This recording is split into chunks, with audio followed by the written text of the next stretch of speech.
ಗುಡಿಬಂಡೆಯನ್ನ ಪ್ರತ್ಯೇಕ ವಿಧಾನಸಭಾ ಕ್ಷೇತ್ರವನ್ನಾಗಿ ಘೋಷಿಸಬೇಕೆಂದು ಒತ್ತಾಯಿಸಿ ಕರ್ನಾಟಕ ರಕ್ಷಣಾ ವೇದಿಕೆ ಹಾಗೂ ಗುಡಿಬಂಡೆ ಪ್ರತ್ಯೇಕ ವಿಧಾನಸಭಾ ಕ್ಷೇತ್ರ ಹೋರಾಟಗಾರರ ವೇದಿಕೆ ವತಿಯಿಂದ ತಹಶೀಲ್ದಾರರ ಮೂಲಕ ಸರ್ಕಾರಕ್ಕೆ ಮನವಿ ಪತ್ರ ಸಲ್ಲಿಸಲಾಯಿತು. ಮನವಿ ಸಲ್ಲಿಕೆಗೂ ಮುನ್ನ ಪಟ್ಟಣದ ಹೊರವಲಯದ ಅಂಬೇಡ್ಕರ್ ವೃತ್ತದಲ್ಲಿರುವ ಡಾಕ್ಟರ್ ಬಿಆರ್ ಅಂಬೇಡ್ಕರ್ ಅವರ ಪುತ್ಥಳಿಗೆ ಮಾಲಾರ್ಪಣೆ ಮಾಡಲಾಯಿತು.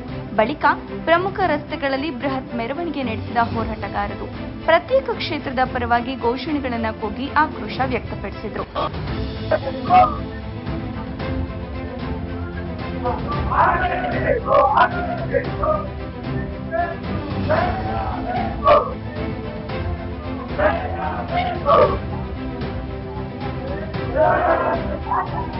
ನಂತರ ಮಾತನಾಡಿದ ಅಮೀರ್ ಖಾನ್, ನಮ್ಮ ಅಸ್ತಿತ್ವದ ಉಳಿವಿಗಾಗಿ ನಾವೆಲ್ಲರೂ ಹೋರಾಟಕ್ಕೆ ಇಳಿಯಬೇಕಾದ ಅನಿವಾರ್ಯತೆ ಎದುರಾಗಿದೆ ಎಂದರು. ಕಳೆದ ತಿಂಗಳು ನಡೆದ ಪೂರ್ವಭಾವಿ ಸಭೆಯ ತೀರ್ಮಾನದಂತೆ ಇಂದು ಕರವೇ ವತಿಯಿಂದ ಸರ್ಕಾರಕ್ಕೆ ಮನವಿ ಸಲ್ಲಿಸುತ್ತಿದ್ದೇವೆ ಎಂದು ತಿಳಿಸಿದ ಅವರು, ಪ್ರಸ್ತುತ ಜನಗಣತಿ ಕಾರ್ಯ ನಡೆಯುತ್ತಿದ್ದು, ಇದು ಮುಗಿದ ತಕ್ಷಣ ಕ್ಷೇತ್ರ ಪುನರ್ವಿಂಗಡಣೆ ಪ್ರಕ್ರಿಯೆ ಆರಂಭವಾಗಲಿದೆ. ಆ ಸಮಯದಲ್ಲಿ ಗುಡಿಬಂಡೆಯನ್ನ ಕಡ್ಡಾಯವಾಗಿ ಪ್ರತ್ಯೇಕ ಕ್ಷೇತ್ರ ಮಾಡಬೇಕು ಮತ್ತು ಅಲ್ಲಿಯವರೆಗೂ ನಮ್ಮ ಹೋರಾಟ ನಿರಂತರವಾಗಿರಲಿದೆ ಎಂದು ಸ್ಪಷ್ಟಪಡಿಸಿದರು. ವರದಿ ಮೊಹಮ್ಮದ್ ನಾಸಿರ್, ಗುಡಿಬಂಡೆ. ಮತ್ತು ತಹಸೀಲ್ದಾರರಿಗೆ ಮನವಿ ಪತ್ರವನ್ನು ಎಲ್ಲರೂ ನನ್ನ ಪರವಾಗಿ ವಿರುದ್ಧವಾಗಿಲ್ಲ ಅಥವಾ ಯಾವುದೇ ರಾಜಕೀಯ ಪಕ್ಷದ ವಿರುದ್ಧವಾಗಿಲ್ಲ ಅಥವಾ ಪರವಾಗಿಲ್ಲ. ನಮ್ಮ ಕೂಗು ಕೇವಲ ಗುಡಿಬಂಡೆ ಪ್ರತ್ಯೇಕ ವಿಧಾನಸಭಾ ಕ್ಷೇತ್ರ ಅಂತೆ. ಯಾಕೆ ಈ ಮಾತನ್ನ ಹೇಳಿದ್ರೆ, ನಮ್ಮ ಕರ್ನಾಟಕ ರಾಜ್ಯದಲ್ಲಿ 224 ವಿಧಾನಸಭಾ ಕ್ಷೇತ್ರಗಳಿದೆ. ಯಾವುದೇ ವಿಧಾನಸಭಾ ಕ್ಷೇತ್ರದಲ್ಲಿ 3 ತಾಲೂಕು ನಾವು ಕಂಡಿಲ್ಲ. ಯಾಕಂದ್ರೆ ಈ ವಿಧಾನಸಭಾ ಕ್ಷೇತ್ರದಲ್ಲಿ 3 ತಾಲೂಕುಗಳು ಹೊಂದಿದೆ. ಮತ್ತೆ ಸುಮಾರು ವರ್ಷಗಳ ಹಿಂದೆ ಪ್ರೊಫೆಸರ್ ಮಂಜುನಾಥ್ ವರದಿ ಪ್ರಕಾರ ನಮ್ಮ ಗುಡಿಬಂಡೆ ತಾಲೂಕು ಅತ್ಯಂತ ಹಿಂದುಳಿದ ತಾಲೂಕು ಅಂತ ಒಂದು ಹಣೆಪಟ್ಟಿಯನ್ನು ಕಟ್ಟಿದೆ. ಆ ಒಂದು ನಿಟ್ಟಿನಲ್ಲಿ ಈ ಒಂದು ಕ್ಷೇತ್ರವನ್ನು, ನಮ್ಮ ಗುಡಿಬಂಡೆ ವಿಧಾನಸಭಾ ಕ್ಷೇತ್ರವನ್ನ ನಾವು ಪ್ರತ್ಯೇಕವಾಗಿ ನೋಡ್ಲಿಕ್ಕೆ ನಾವೇನು ಬಯಸ್ತಾ ಇದ್ದೀವಿ. ನಮ್ಮ ಸಂವಿಧಾನದ 70 ಮತ್ತು 184 ಪ್ರಕಾರ ಏನ್ ಹೇಳ್ತಂದ್ರೆ, ಯಾವುದೇ ಒಂದು ಈ ಜನಗಣತಿ ಆದ ಮೇಲೆ ಪಾಪ್ಯುಲೇಷನ್ ತೆಗೆದು ಹೋದ್ಮೇಲೆ ಡಿಲಿಮಿಟೇಷನ್ ಒಂದು ಪ್ರಾರಂಭ ಆಗುತ್ತೆ. ಇನ್ನೇನು 2027ರಲ್ಲಿ ಒಂದು ಜನಗಣತಿ ಪ್ರಾರಂಭವಾಗುತ್ತೆ.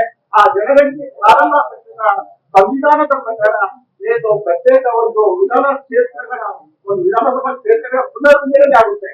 ಆ ಒಂದು ನಿಟ್ಟಿನಲ್ಲಿ ನಮ್ಮ ಕೂಗು ಏನಿದೆ, ಆ ಕೂಗು ಕರ್ನಾಟಕ ರಾಜ್ಯದ ಚುನಾವಣಾ ಆಯೋಗಕ್ಕೆ, ಭಾರತ ದೇಶದ ಚುನಾವಣಾ ಆಯೋಗಕ್ಕೆ ನಮ್ಮ ಕೂಗು ಹೋಗಿ ತಲುಪಲಿ ಅಂತ ನಾವು ಇವತ್ತು ಏನು ಮನವಿಯನ್ನ ಸಲ್ಲಿಸ್ತಾ ಇದ್ದೀವಿ. ಆ ಒಂದು ನಿಟ್ಟಿನಲ್ಲಿ ಮುಂದೆ ಆಗುವಂತಹ ಯಾವುದೇ ರೀತಿಯಾದಂತಹ ಹೋರಾಟಗಳಿಗೆ ಎಲ್ಲರೂ ಸ್ಪಂದಿಸಬೇಕು. ಎಲ್ಲರೂ ಏನು ಪಕ್ಷಾತೀತವಾಗಿ, ಧರ್ಮೋಚಿತವಾಗಿ, ರಾಜಕೀಯವಾಗಿ ಎಲ್ಲರೂ ಸ್ಪಂದಿಸಬೇಕು. ಉದ್ಯೋಗಕ್ಕೆ ನಮ್ಮ ಒಂದು ಗುಡಿಬಂಡೆ ತಾಲೂಕನ್ನು ನೋಡಿದಾಗ ಬೇರೆ ತಾಲೂಕುಗಳನ್ನ ಹೋಲಿಸಿದಾಗ ಇದು ಒಂದು ಧಾರ್ಮಿಕ ಕ್ಷೇತ್ರ.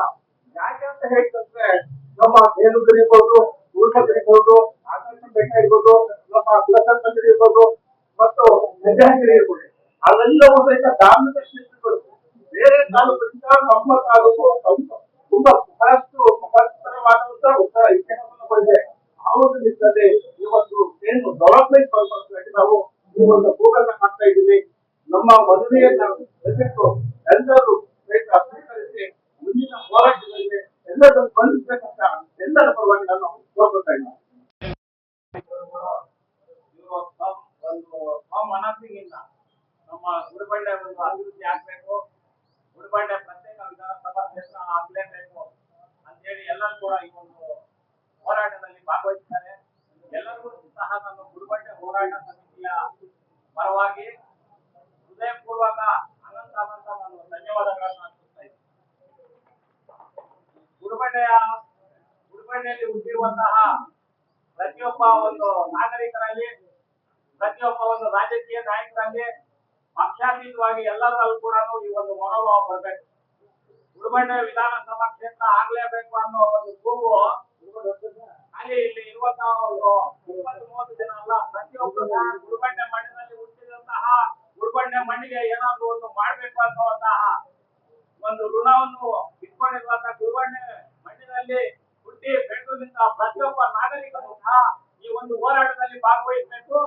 ಈ ಹೋರಾಟವನ್ನು ಯಶಸ್ವಿ ಮಾಡ್ಬೇಕು. ಈ ದಿನ ನಾವು ಎಲ್ಲರೂ ಕೂಡ ವಾಟ್ಸಪ್ ಅಲ್ಲಿ ಗ್ರೂಪ್ಗಳಲ್ಲಿ 1,500 ಜನ ಇದ್ದೀವಿ.